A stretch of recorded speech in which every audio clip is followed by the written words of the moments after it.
अक़वाम मुत्तहिदा में पाकिस्तान के मुस्तकिल मंदूब मुनीर अकरम ने सलामती कौंसिल से मुतालबा किया है कि अफगानिस्तान से पाकिस्तान में होने वाली दहशतगर्दी के खिलाफ कार्रवाई तरजीही बुनियाद पर की जाए। इस मौका पर सलामती कौंसिल में इमदादी मिशन बराए अफगानिस्तान के मैंडेट में मजीद 1 साल की तौसीह की करारदाद मंजूर कर ली गई। अक़वाम मुत्तहिदा में पाकिस्तान के मुस्तकिल मंदूब ने मजीद कहा, पाकिस्तान में दहशतगर्द हमले पाकिस्तान को अदम इस्तेहकाम का शिकार करने के लिए किए जा रहे हैं। मुनीर अकरम ने यह भी कहा कि ये हमले पाक चीन ताउन सी पैक में रुकावट डालने के लिए किए जा रहे हैं। 8 माह के दौरान करंट अकाउंट खसारे में $1 अरब से जायद कमी हुई, जिसके बायस अदायगियों का तवाज़ुन $70 करोड़ सरप्लस रहा। स्टेट बैंक के मुताबिक गुज़िश्ता साल इसी मुद्दत में करंट अकाउंट खसारा $1 अरब 73 करोड़ था। तज्ज़ियाकारों के मुताबिक तरसीलात और बरामदात में इजाफे के बायस करंट अकाउंट खसारे में कमी हुई। स्टेट बैंक के मुताबिक रवां माली साल जुलाई से फरवरी के दौरान पाकिस्तान का तवाज़ुन अदायगी $70 करोड़ फाजिल रहा। गुज़िश्ता साल इसी मुद्दत में करंट अकाउंट में $1.73 अरब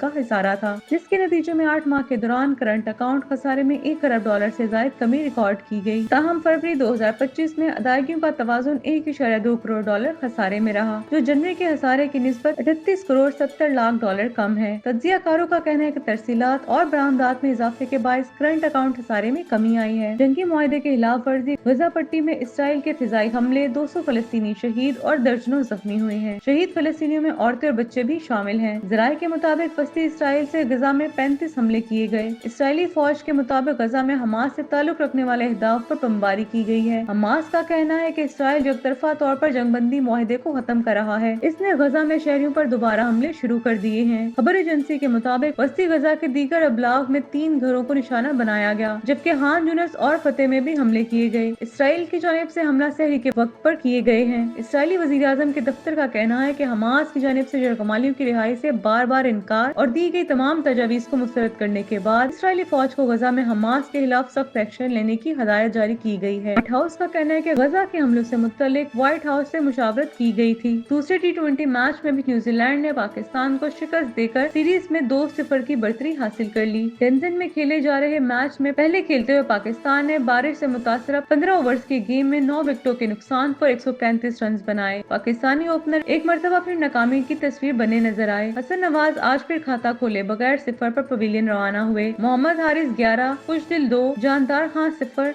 इरफान खान नियाजी 11 रन के मेहमान साबित हुए। बारिश से मुतासर मैच में कप्तान सलमान आगा ने 46 और शादाब खान ने 26 रन की इनिंग्स खेली, जबकि मैचेस के इख्तितामी लम्हात में शाहीन अफरीदी ने 22 रन का इजाफा किया। ताहम इनके अलावा कोई बल्लेबाज खातिरख्वाह परफॉर्मेंस का मुजाहरा नहीं कर सका। न्यूजीलैंड की जानिब से एयर सऊदी, जैक टॉफी, बेन सेंसर, जेम्स नेशम और माइकल बेरस्योल ने 2-2 विकेटें हासिल की। हदफ के ताकुब में न्यूजीलैंड के ओपनर्स ने जारहाना आगाज किया और 66 रन की ओपनिंग पार्टनरशिप कायम की। ताहम टिम सफ्टर 22 गेंदों पर 45 रन बनाकर आउट हुए। इनकी इनिंग्स में 5 छक्के और 3 चौके भी शामिल थे। बाद अज़ा फेन एलन 38, मार्क चैंपियन 1 और जेम्स नेशम 5 रन बनाकर पवेलियन लौटे। ताहम मिचेल हे ने 21 और कप्तान माइकल बेरस्योल ने 5 रन बनाकर टीम की फतह में अहम किरदार अदा किया। पाकिस्तान की जानिब से हारिस रऊफ ने 2, जबकि मोहम्मद अली, खुशदिल शाह और जहांदार खान ने 1-1 विकेट हासिल की। कबल अजीम बारिश के बायस आउटफील्ड गैली होने की वजह से मैच ताहीर का शिकार हुआ, जिसके बाद एम्पायर ने मैच 15-15 ओवर तक महदूद कर दिया।